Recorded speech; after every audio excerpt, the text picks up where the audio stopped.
Olá, sejam bem-vindos ao podcast do Sem Drama, por favor. Eu sou a Magni e continuamos aqui com os temas espinhosos de relacionamento, divórcio, casamento. O texto de hoje é: casamento morreu?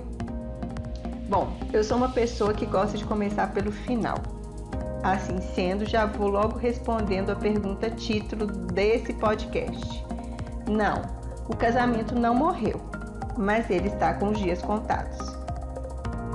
Ouvimos desde a infância que todas as mães amam seus filhos, que devemos amar o próximo, que casamento só por amor. Qualquer outro motivo para casar é considerado no mínimo leviano. E as pessoas falam, cochicham, fofocam sobre a tal interesseira que se casou por dinheiro. Mal sabem essas pessoas que casamento por amor é invenção recente, que os casamentos nem sempre foram feitos entre dois indivíduos e que o amor, este talvez tenha sido o último a entrar nessa equação. A verdade é que muitas pessoas se casam porque temem a solidão. No entanto, o fato é que o casamento pode ser muito mais solitário que suas alternativas. Em nossa sociedade, muito diferente de outros períodos da história humana, o casamento tende a afastar as pessoas da comunidade e a enfraquecer os laços com as famílias de origem, amigos e colegas.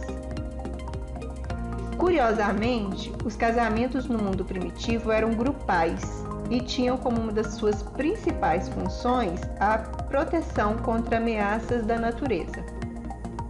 A sobrevivência era o principal objetivo, e para isso o homem primitivo devia copular rapidamente e sem restrições.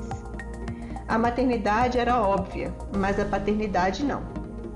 Levou alguns milhares de anos até que a humanidade entendesse a relação entre sexo e procriação. Noções de moral, culpa, infidelidade e pecado não existiam nessa época. Assim, os casamentos grupais eram possíveis enquanto o comportamento sexual permanecia instintivo e fora do controle consciente.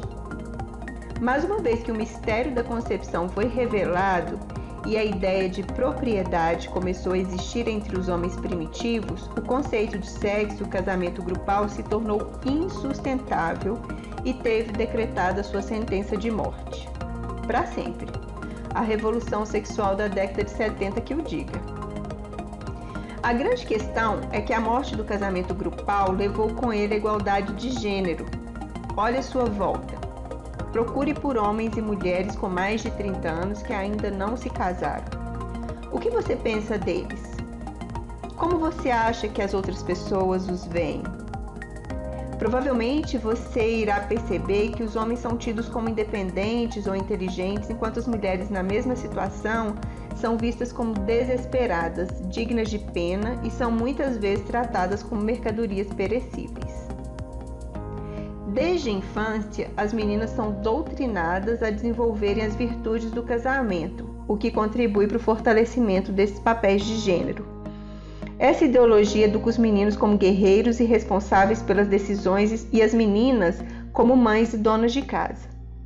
Os meninos são incentivados a serem corajosos e fortes, enquanto as meninas são incentivadas a serem belas e passivas.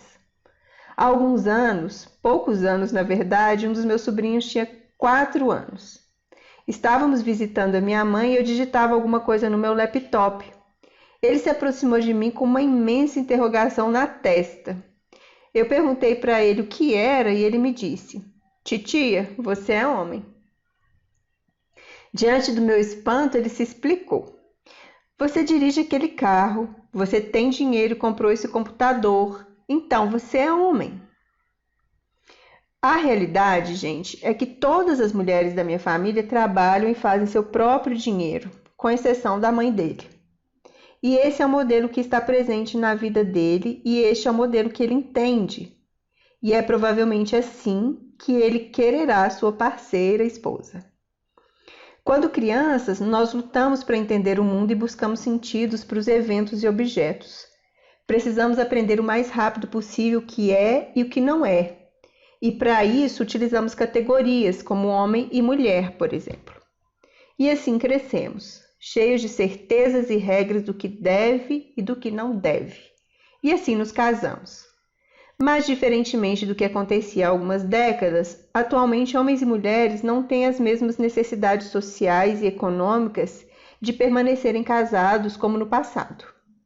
Por isso, acredito que este casamento não tem futuro. Casamentos não permitem hierarquia e nenhuma das partes deve jamais se sentir oprimida. Mas como evitar que isso aconteça então? Primeiro, devemos deixar de lado a ideia de que devemos nos casar com a pessoa. Sabe aquela pessoa especial e única? Pois ela não existe. Não podemos acreditar que a pessoa será o nosso melhor amigo, um amante apaixonado, um incentivador intelectual, bonito, inteligente, que irá nos proporcionar senso de segurança, aventura e mistério, tudo ao mesmo tempo na mesma pessoa. Isso é impossível. E segundo, é especialmente importante que comecemos nossos relacionamentos como amigos.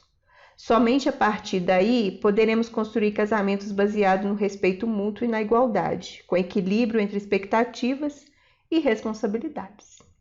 Por isso, eu desejo a você um bom casamento.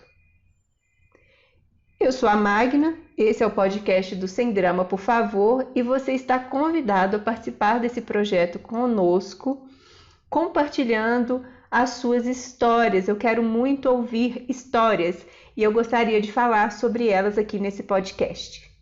Então vai lá no Instagram, @semdrama, por favor, deixe o seu like, converse comigo, mande sua mensagem, ela será muito bem-vinda.